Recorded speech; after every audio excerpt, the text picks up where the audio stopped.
Queridos, nós vamos lá para Atos dos Apóstolos, capítulo 7. Atos dos Apóstolos, capítulo 7, diz assim. Todo mundo já achou? E disse o sumo sacerdote: porventura são assim estas coisas? Estevão respondeu: irmãos e pais, ouvi. O Deus da glória apareceu a nosso pai Abraão, estando ele na Mesopotâmia, região do Iraque, antes de habitar em Harã, região da Turquia. E disse-lhe: sai da tua terra e dentre a tua parentela e dirige-te à terra que eu te mostrar. Então saiu da terra dos caldeus, que é a região da Babilônia, e habitou em Harã. Dali, depois que seu pai faleceu, Deus o trouxe para esta terra que vós agora habitais, que é a terra de Israel. E não lhe deu nela herança, nem sequer o espaço de um pé, mas prometeu que lhe a daria em possessão, e depois dele a sua descendência, não tendo ele ainda filho, pois Deus disse que a sua descendência seria peregrina em terra estranha, e que a escravizariam e maltratariam por 400 anos. Mas eu julgarei a nação que os tiver escravizado, disse Deus, e depois disto sairão e me servirão neste lugar.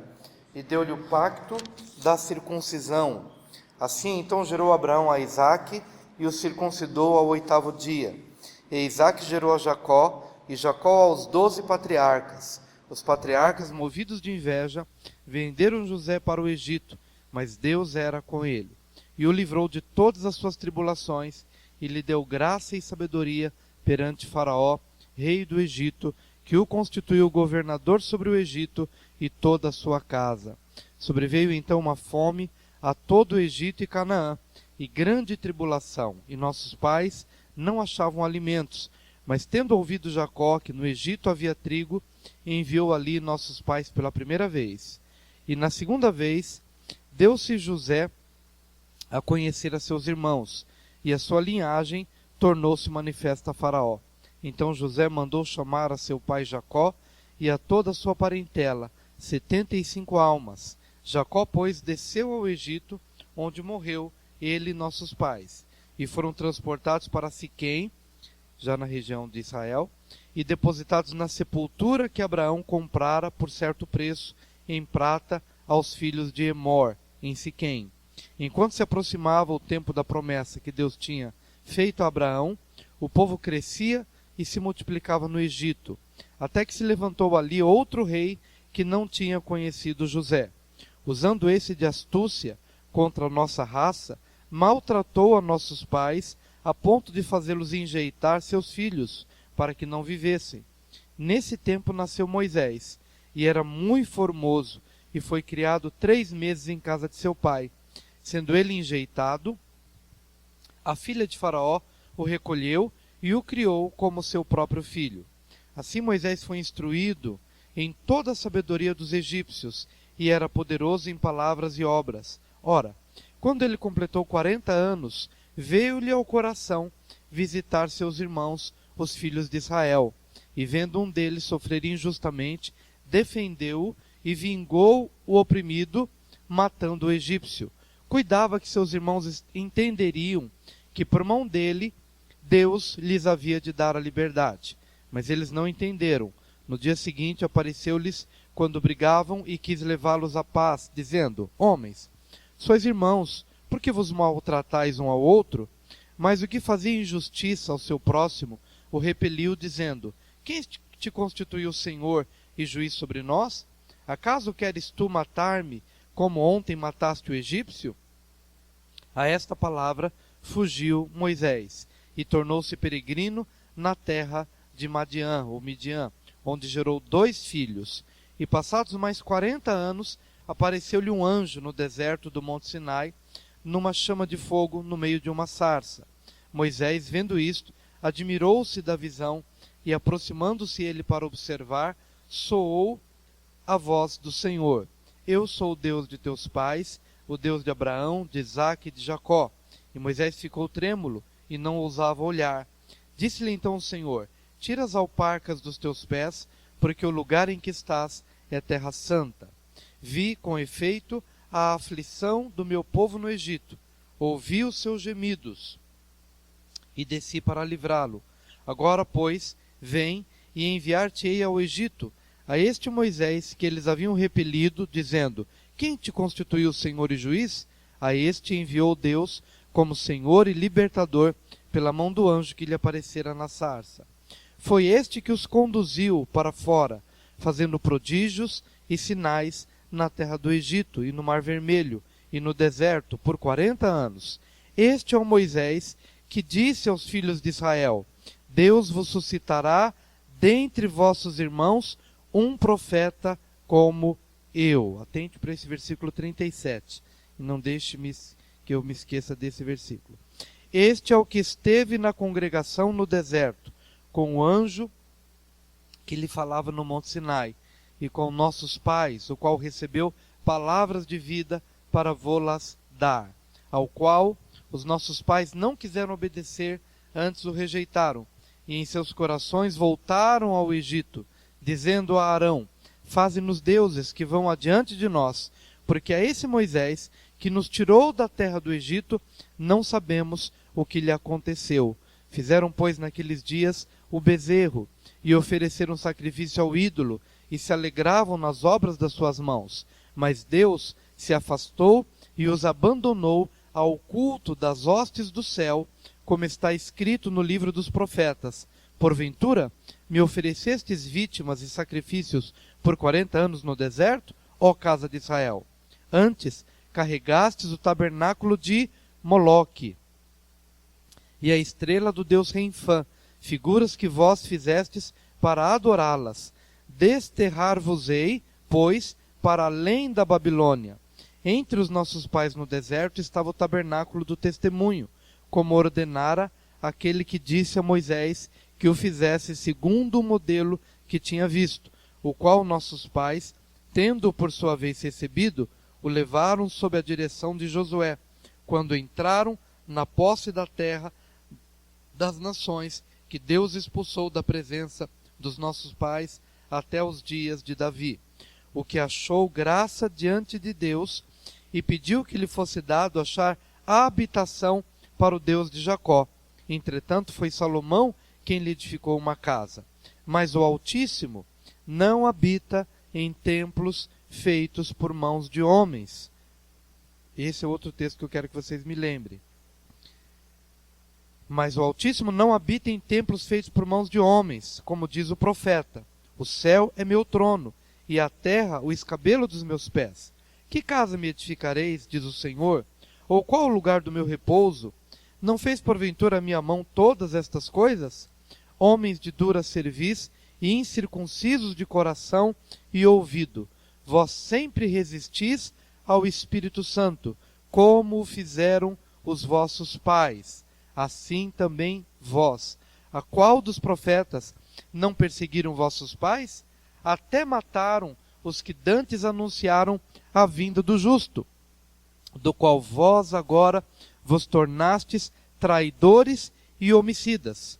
Vós que recebestes a lei por ordenação dos anjos e não aguardastes.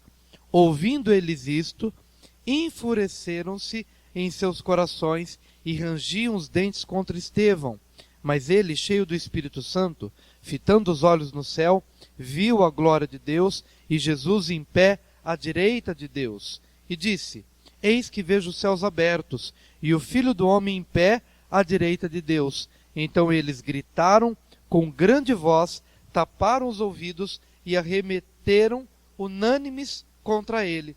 E lançando-o fora da cidade, o apedrejavam.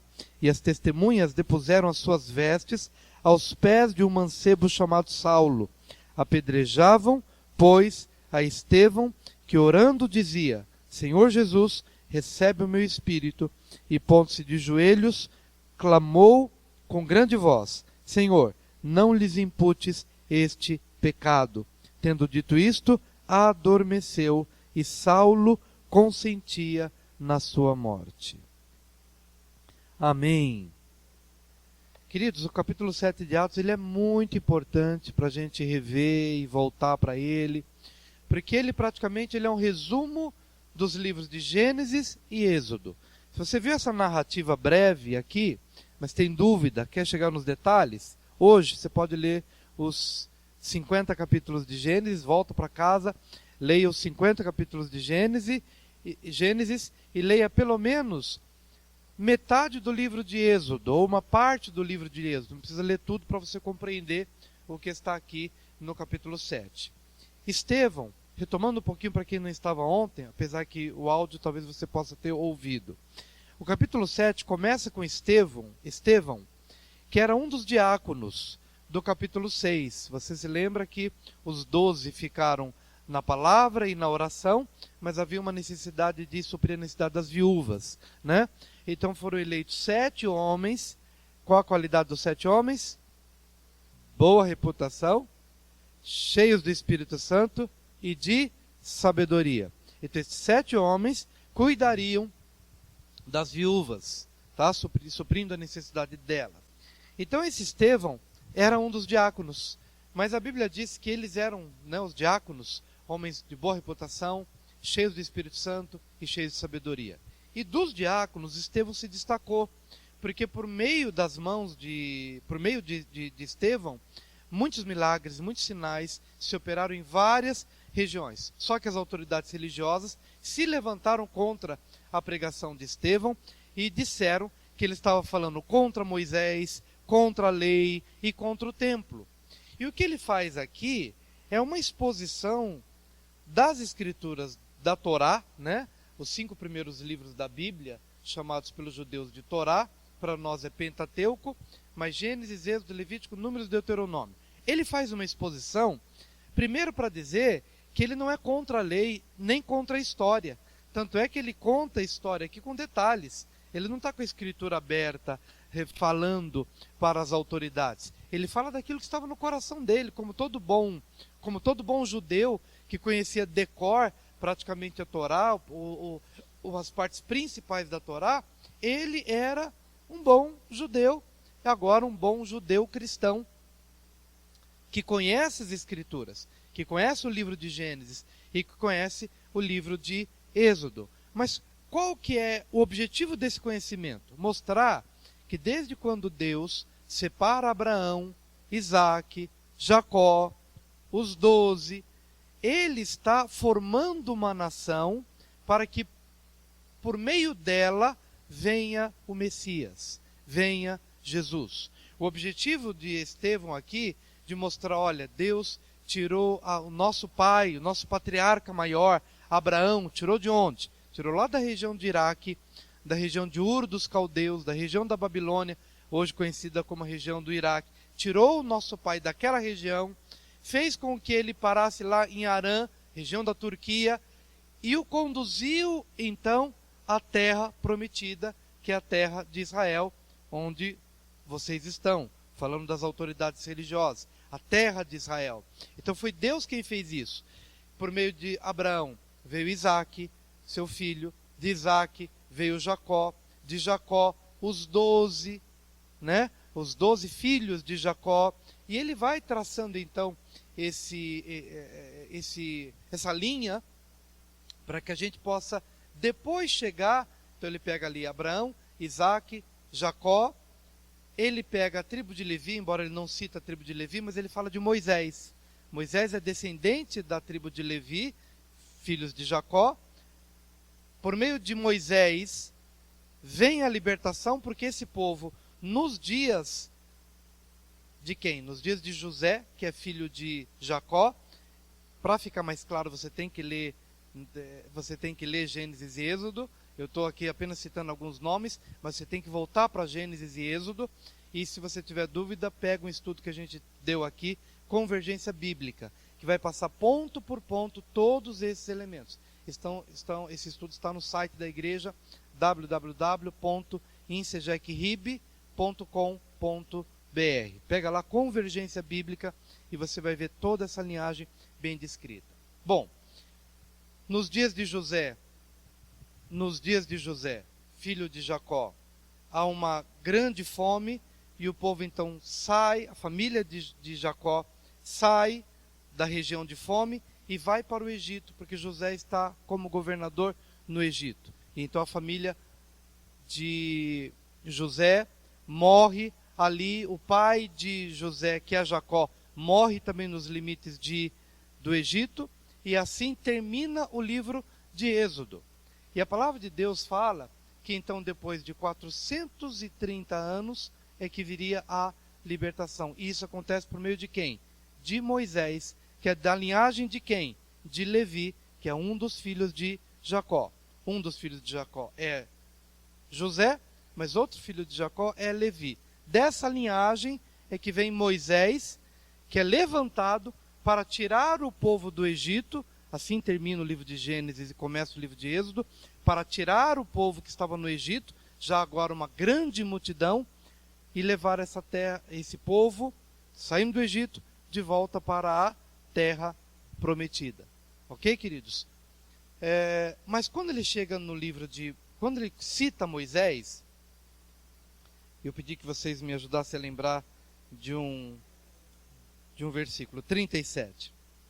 Este é o Moisés que disse aos filhos de Israel: Deus vos suscitará dentre vossos irmãos um profeta como eu.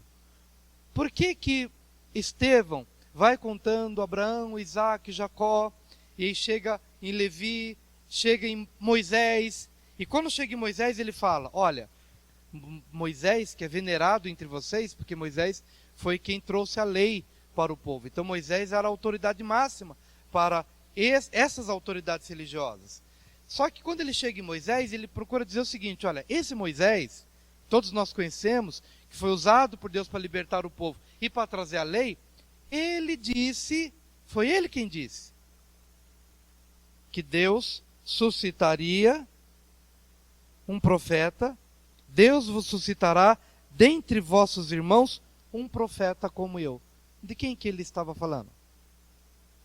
De Jesus. Então o que Estevão está fazendo?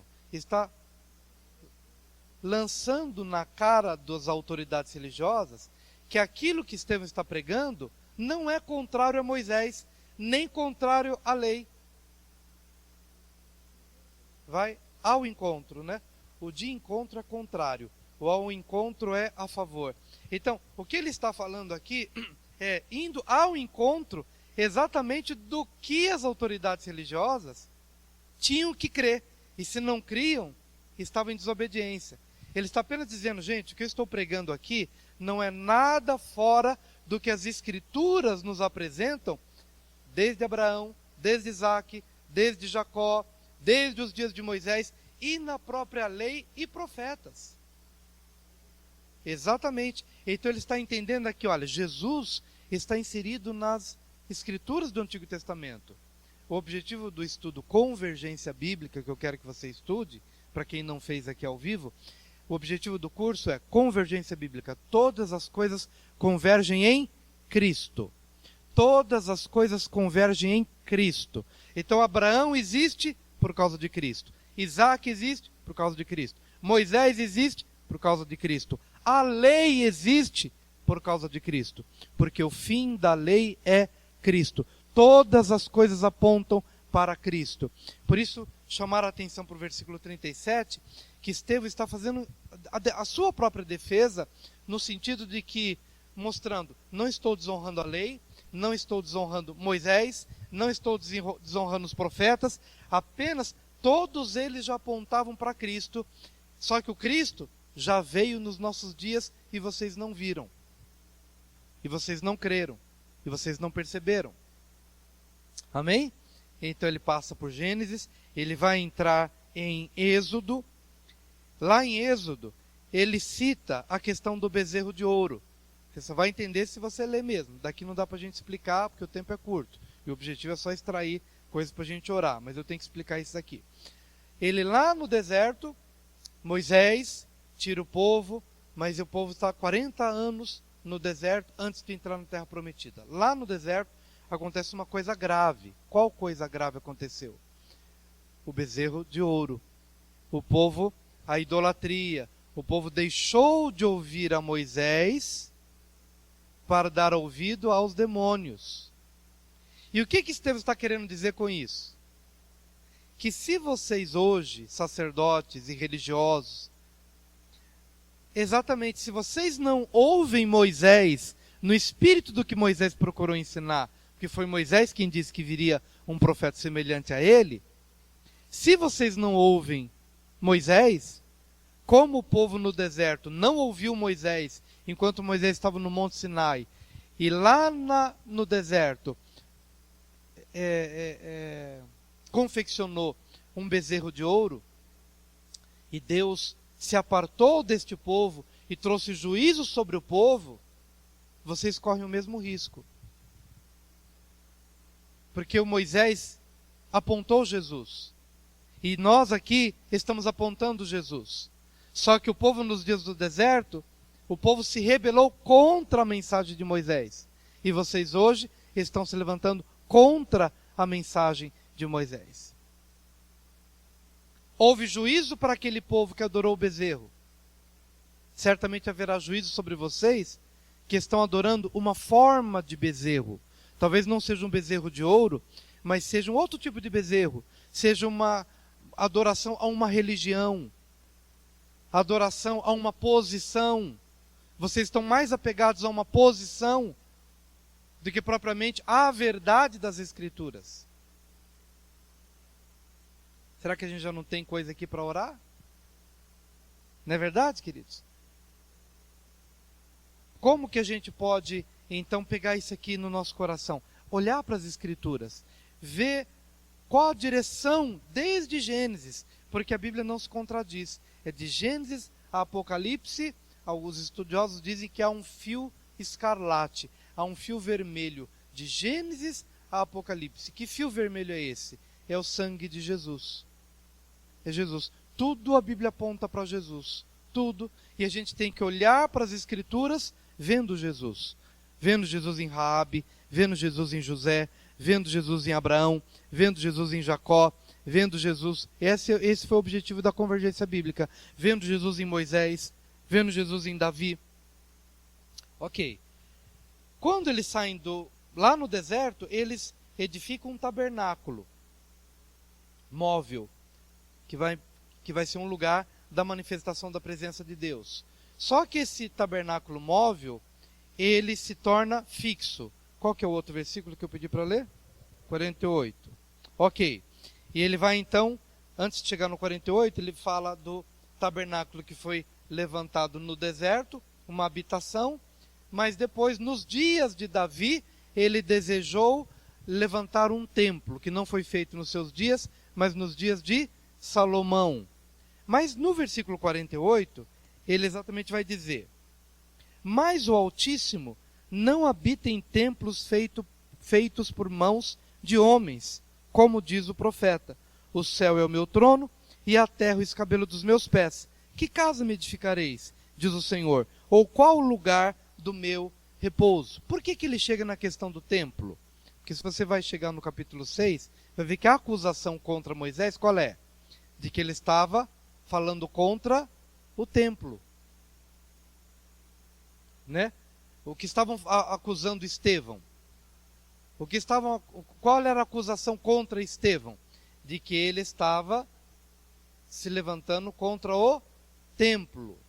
Mas aqui ele está dizendo que esses templos que Deus levantou, tanto o tabernáculo no deserto, como o templo fixo nos dias de Salomão, eram apenas locais de oração para onde o povo deveria se dirigir. Mas Deus não habita em templos feitos por mãos humanas. Havia se inaugurado um novo período, onde agora não seria mais no tabernáculo no deserto, nem no templo de Salomão, nem no Monte Gerizim, mas que todos nós poderíamos adorar a Deus em espírito e em verdade, não mais presos a um lugar geográfico, nem mesmo a um templo, porque Deus se move no meio da igreja. É Paulo que no Novo Testamento vai dizer: vós sois templo do Espírito Santo. Deus habita em vós. Isso a gente deve também celebrar no nosso tempo de oração. O que Estevão está procurando aqui dizer é o seguinte: escuta, eu não proclamei contra o templo, vocês também estão idolatrando um templo feito por mãos humanas. Inaugurou-se um novo tempo, onde o Espírito de Deus se move no meio da igreja. Vós sois o templo do Espírito Santo e Deus habita em vós. Como orar em cima disso, queridos? Entendendo que Deus é livre, Deus habita no céu, Deus se move no meio da igreja, Deus habita no coração do crente, no coração do Filho de Deus. E isso deve trazer para nós uma consciência da proximidade de Deus. Deus não está lá em Jerusalém, Deus não está lá no deserto, e o mesmo Deus que habita nos céus, Ele também habita com contrito, Ele habita no meio da igreja. Deus habita em nós, se move em nossa vida. Quando Estevão trouxe o fundamento da palavra de Deus e procurou dizer o seguinte: escuta, da mesma forma que os judeus no passado, que os israelitas lá no deserto se levantaram contra a mensagem de Moisés, vocês também estão fazendo nos dias de hoje. Quando Estevão então lançou essa culpa à religiosidade daqueles dias, eles não suportaram essa afronta e fizeram o quê? Tiraram ele para fora do sinédrio e então começaram a apedrejá-lo. Qual foi a visão que ele teve? Do Senhor Jesus se levantando. A Bíblia diz que Jesus está assentado à direita de Deus Pai. Mas a visão que ele teve era de Jesus de pé à direita de Deus Pai, como que tendo uma atitude de recebimento. É como se Jesus estivesse para receber Estevão na glória. Foi a visão que ele teve. Mas quando Estevão disse que viu Jesus à direita de Deus Pai, aí que matou tudo mesmo, né? Porque Estevão já estava sendo acusado de pregar contra Moisés, pregar contra a lei, pregar contra o templo, que o templo seria destruído. E agora diz que o Filho do Homem está de pé à direita de Deus Pai. Aí pronto, para eles foi o quê? Blasfêmia total, né? Gritaram, espernearam e aí começaram a apedrejá-lo. As vestes foram depositadas aos pés de Saulo. Geralmente, quem coordena uma sessão de apedrejamento, geralmente quem coordena um momento como esse é uma autoridade religiosa, e sobre os pés dessa pessoa é como se ele fosse o responsável geral pela morte daquela pessoa. Então o fato de depositar as vestes aos pés dessa pessoa é como se essa pessoa estivesse assumindo a liderança, a responsabilidade desse ato de apedrejamento, como que a culpa não fosse dos que apedrejam, mas daqueles sobre cujos pés são lançadas as vestes. Isto quer dizer o seguinte, que Saulo estava se responsabilizando pela morte de Estevão. Saulo era uma autoridade religiosa daqueles dias, que vai se converter no capítulo 9. Mas a primeira vez que ele aparece aqui é autorizando a morte de um inocente por conta exatamente, assinando a responsabilidade da morte desse homem. Porque até esse momento ele não tinha o entendimento espiritual que vai ter a partir da conversão. Amém, queridos? Ele aqui é um religioso, fanático, que pode até matar alguém por conta daquilo que ele crê. Mas é no capítulo 9 do livro de Atos que ele vai de verdade se converter. E é importante a gente passar pelo livro de Atos para poder entender como é que a igreja nasceu. A igreja nasceu em meio a sangue, a morte, a perseguição dos religiosos, que não entenderam o mover do Espírito. Mas o mover do Espírito não era contraditório às profecias. Tudo o que estava acontecendo ali estava descrito. Apenas a religiosidade não teve olhos para ver, porque estava cega pela própria religiosidade. E nós devemos hoje orar assim: Senhor, se eu me tornei um religioso e eu perdi de vista a essência do Evangelho, cura-me nesses dias. Que eu possa me voltar para as Escrituras. Mas, meu amado, eu quero também, alguma coisa me preocupa aqui. Alguma coisa me preocupa. Está confuso em relação ao que eu falei hoje aqui? Se você é, por exemplo, uma pessoa que há um ano só veio para o Evangelho, então é super natural que você tenha ficado confuso na descrição de Abraão, Isaac, Jacó, Levi, José, história até Davi e tal. É muito normal. Por quê? Porque você está nos primeiros passos da vida cristã. Mas o que me preocupa muito, muito, muito, muito, muito, é perceber as pessoas boiando, pessoas que têm 10 anos de vida cristã e nunca terminaram o livro de Gênesis, nunca se familiarizaram com essa história. Isso me preocupa muito. E isso tem que ser o nosso pedido de oração também no dia de hoje.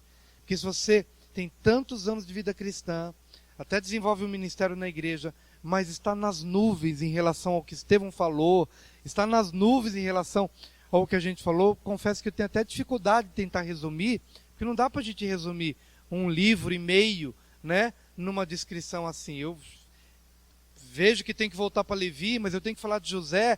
Então, se isto tivesse já, você mais tempo de vida cristã, se você mergulhar nisso, como Estevão tinha isso no coração, tão vivo. Estevão era um diácono, né? Ele não era um apóstolo, ele não caminhou ali com Jesus naquele tempo todo. Ele era um diácono, mas ele foi um judeu de mão cheia, que conheceu as Escrituras, né? E quando ele teve que lançar mão das Escrituras, ele falou daquilo que estava no coração. Então é um desafio que eu quero lançar para você hoje, em nome de Jesus. Uhum. Exatamente. E não é difícil. O pastor está procurando dizer aqui que não é difícil. Você pega o estudo de convergência no teu celular, põe um fone de ouvido, né, com cuidado ali e tal, e estuda. Vai estudando. Mas é o livro de Gênesis. O livro de Gênesis é apaixonante. E o livro de Êxodo, até onde ele compartilhou, também. Só que ele vai mais além. Ele vai até os dias de Davi, pega até... Mas tudo isso está no estudo bíblico, convergência bíblica. Tá bom, queridos? Então nós vamos orar para que a palavra de Deus possa estar no nosso coração. Tá bom?